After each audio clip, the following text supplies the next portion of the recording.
क्या हमारे देश का कानून अब कोर्ट कचहरी से नहीं बल्कि बंदूक की गोली से तय होगा? जब कानून के रक्षक ही कानून के भक्षक बन जाएंगे तो आम इंसानों का क्या होगा? दोस्तों, आजकल एक चर्चा बहुत चल रही है। भोजपुर, बिहार के भोजपुर गांव, वहाँ एक बेलौटी गांव है जहाँ के भरत भूषण तिवारी इनकाउंटर मामला जो है वो काफ़ी दिन प्रतिदिन तूल पकड़ता जा रहा है। इसके जो मेन प्रमुख मुद्दे हैं इस इनकाउंटर के, या इसमें क्या क्या जो भरत भूषण तिवारी जी का क्या कहना था और उनका क्या प्रशासन से उनकी बहस हुई नहीं हुई, इन मुद्दों पे हम बात करने वाले हैं। क्योंकि ये जो भरत भूषण तिवारी है ये एक समाज सेवी थे। ये बेलाटी गांव के लिए लगभग 2-3 वर्षों से काफ़ी ज़्यादा गांव में जो बाढ़ आती थी उनमें बहुत कटाव होता था, तो वहाँ के जो गरीब पिछड़े थे उनके घर बह जाते थे।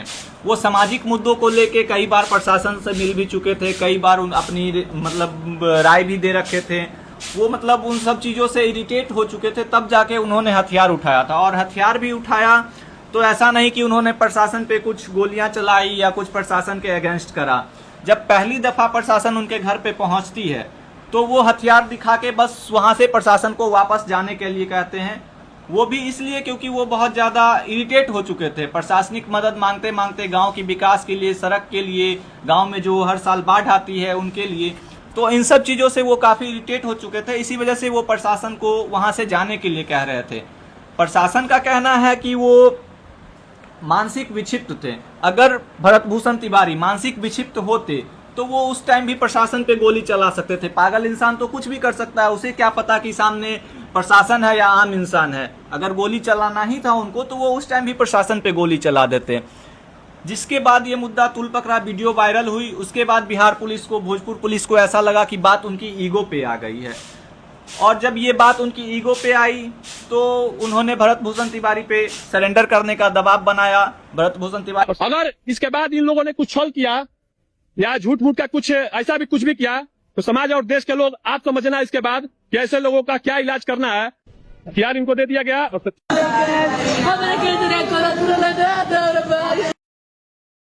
भूषण तिवारी सरेंडर करने से पहले अपना हथियार पुलिस के सामने फेंक देते हैं। जब इंसान खुद को सरेंडर कर रहा है तो उस टाइम फिर कानून का ऐसा कहां से नियम आ जाता है कि उसकी इनकाउंटर कर दी जाती है। अगर ऐसा भी होता कि हाँ, भरत भूषण तिवारी ने अपनी तरफ से गोलियां चलाई या कुछ भी करा, तब प्रशासन अपने बचाव में गोली चलाती तो एक बात थी। जब भरत भूषण तिवारी ने एक गोली ही नहीं चलाई, उन्होंने पहले ही फेसबुक लाइव आके उन्होंने अपना जो गन था या बंदूकें थी उनके हाथ में, उसको उन्होंने पहले ही पुलिस के सामने फेंक दिया। तो फिर इसमें कहाँ से सरेंडर का, तो वो पूरा फॉलो कर रहे थे। फिर इसमें इनकाउंटर की कोई रूल ही नहीं बन रही थी। उनके चाहने वाले उनके गांव में बहुत सारे लोग हैं। उनकी अंतिम यात्रा में आप देखेंगे तो हजारों लोगों की भीड़ ये बता रही है कि वो सच्चा सिपाही था, अपने गांव का सच्चा इंसान थे। उन्होंने अपने गांव के लिए आवाज उठाई और अपने गांव के लिए वो शहीद हो गए। एक तरह से उन्हें अपराधी छवि नहीं, उनका कोई आपराधिक इतिहास नहीं रहा है, तो हम लोग उन्हें अपराधी नहीं कह सकते हैं। वो एक शहीद हो चुके हैं अपने गांव के लिए। और उनकी जो अंतिम यात्रा में हजारों लोगों की भीड़ थी वो इस बात को चीख चीख के कह रही थी कि भरत भूषण तिवारी एक सच्चा सपूत था उस गांव का। इसमें जो हम कह रहे हैं कि राजनीतिक पॉइंट्स भी आ रहे हैं, क्योंकि पक्ष और विपक्ष दोनों के जो नेता हैं वो इस एनकाउंटर को कहीं ना कहीं गलत ठहरा रहे हैं और प्रशासन पे कानूनी कार्रवाई की मांग कर रहे हैं। और कानूनी कार्रवाई होनी चाहिए। अभी उन जो पुलिस वाले हैं एनकाउंटर में शामिल हैं उनको इन्होंने सस्पेंड कर दिया, बट सस्पेंशन से काम नहीं चलेगा। उनके लिए कहीं ना कहीं उनको या तो हमेशा के लिए जॉब से निकाल दिया जाए या उनको फांसी की सजा दी जाए।